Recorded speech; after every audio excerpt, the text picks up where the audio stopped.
So, welcome back, Metal Crusader here. This time to talk about, again, a mainstream release, personal favorite within the collection, and also underground release. I will be talking about three bands, more specifically Rob Zombie, Taake, and also Diocletian. So, without further ado, let's get into it right away. Rob Zombie release I'll be talking about is Hellbilly Deluxe. In this particular case, it's the deluxe edition of Hellbilly Deluxe. This release came out in 1998. It was released by Geffen back then. It's a really cool release, by the way. As you noticed, it comes with two CDs. One of them is the music, the other one is the video clips for the release. Fun fact about this release, I don't know how the other Rob Zombie releases are, but this one has a video clip for each song. So it's always fun when artists do that. Now let's see if I can actually show you the booklet. Really cool art, by the way.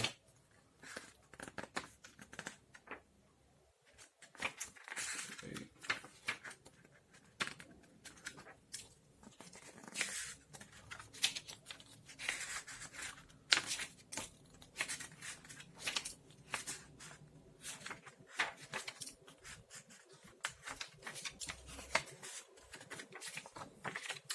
So, now, for those of you who do not know Rob Zombie, which I find quite hard because he is not only a songwriter and a composer, he is also a movie director.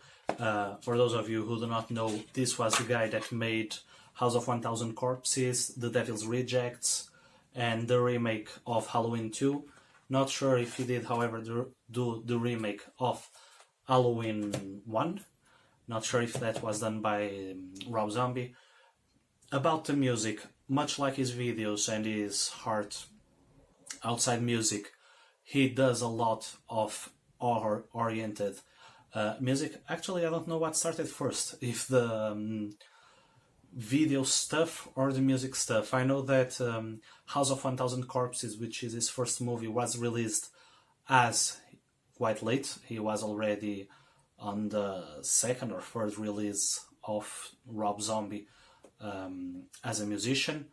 By the way, Rob Zombie solo albums, this is the first release. This is first work on a solo artist. Before this, he had already worked in White Zombie. About the music, well, like I said, this music is really horror-oriented, so expect some weird stuff in the music. It combines metal with electronic, making that typical industrial metal. I believe it really has a reminiscence of the 90s within the music. For the genre and, like I said, for the weird things, this release has a lot, and I mean a lot, of samples, and those samples go from stuff like the typical girl screaming in a horror movie, or on other points it can be just the weird sound of a creaky door. I guess that there must be one of those somewhere in the midst of the release. Not sure if it really has one though. For instance, when I say weird stuff, I'm talking not only about the samples, but sometimes about the production. For instance, let me see if I can... How to Make a Monster. How to Make a Monster, you are listening to the record and suddenly the record production changes drastically, and you are listening to How to Make a Monster. As for the rest of the release, like I said, it's his first solo release. However, you do feel some changes from his previous works, especially because it is a lot more computerized. It has a lot more samples. It goes in a more industrial way, but somehow it still is faithful to its White Zombie predecessors. So at the same time it is as new stuff while keeping faithful to the previous releases. As for musicians like him, if you like stuff like Marilyn Manson and Power Man 5000, definitely listen to Rob Zombie. If you like stuff like Rammstein and Death Stars, maybe you will also like Rob Zombie. Most likely you will, but those are some similar bands to what it does. Recommended tracks, I would definitely recommend you Dragula. That song is great, really good rhythm, really what you'd expect of industrial music. As for the second one, I will say Spook Show Baby. I like that song not only for the instrumental and musical part itself, but because Rob Zombie there does a thing that I really like when he does, which is that soft whispered voice he does sometimes like the best example of that type of voice is not on this release, it's actually the song or the theme song for House of 1000 Corpses. So that's it for Rob Zombie. Really cool release, not much to say. Moving on. Now, a personal favorite of mine has definitely to be Taake. Not only this release, but Taake as a band and Hoest as a musician.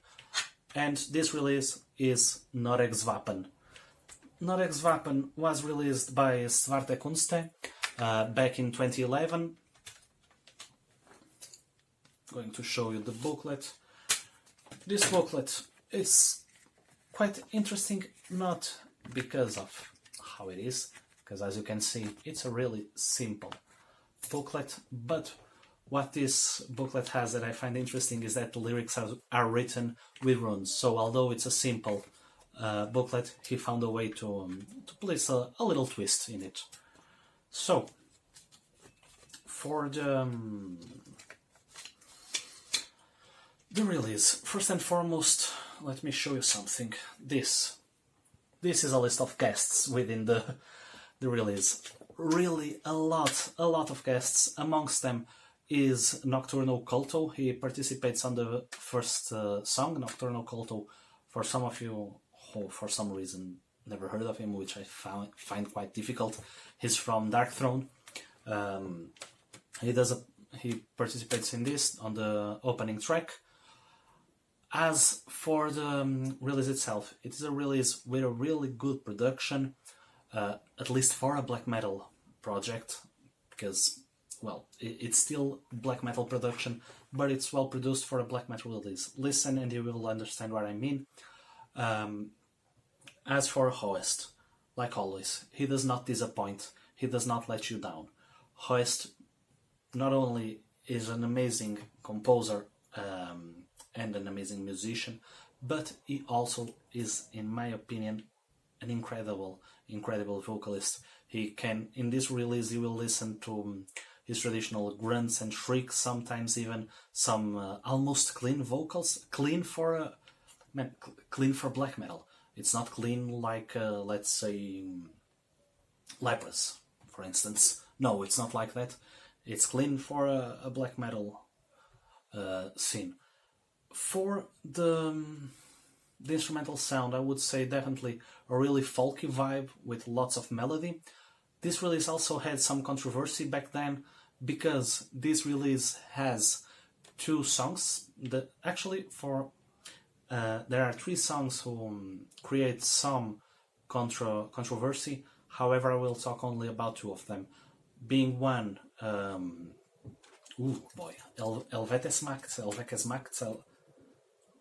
Helvetesmacht, I believe that's how you pronounce that. Not sure if I might be killing some Norwegian today. The second one is Mir, and I'm going to talk straight about Mir. By the way, Mir would definitely be one of the tracks I will recommend you to listen from this release, not because it is an amazing or a great release, not because of that, because there are definitely better tracks on this release, but because of the banjo. and because of the controversy that the banjo brought.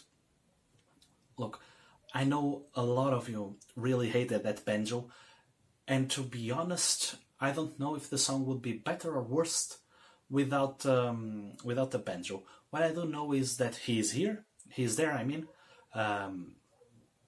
and personally, I really appreciated it because when I was listening to the song for the first time, it caught me really off guard, and suddenly, without even realizing it, it put me in a different state of mind, totally different state of mind, totally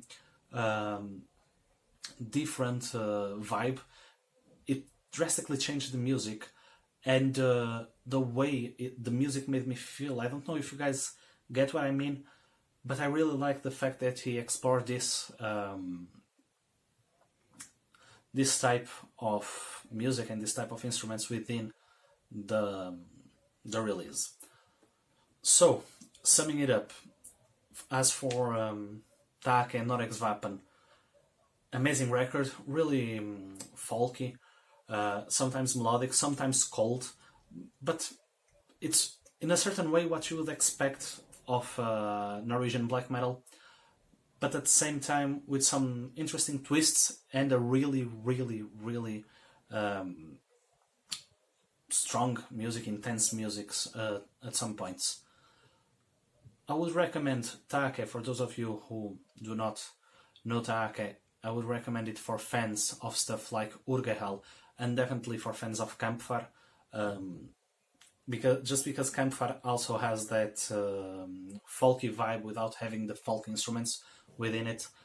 And as for songs, well, I already said I would recommend Mir for the controversy value and for the fact that that song, in a certain way, is one of the more important songs within this release.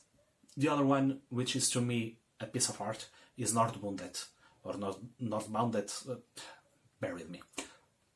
So, that song, I can't even describe it. It's, to me, if not the best, it's one of the best Taake songs ever released. So, listen to that song, definitely.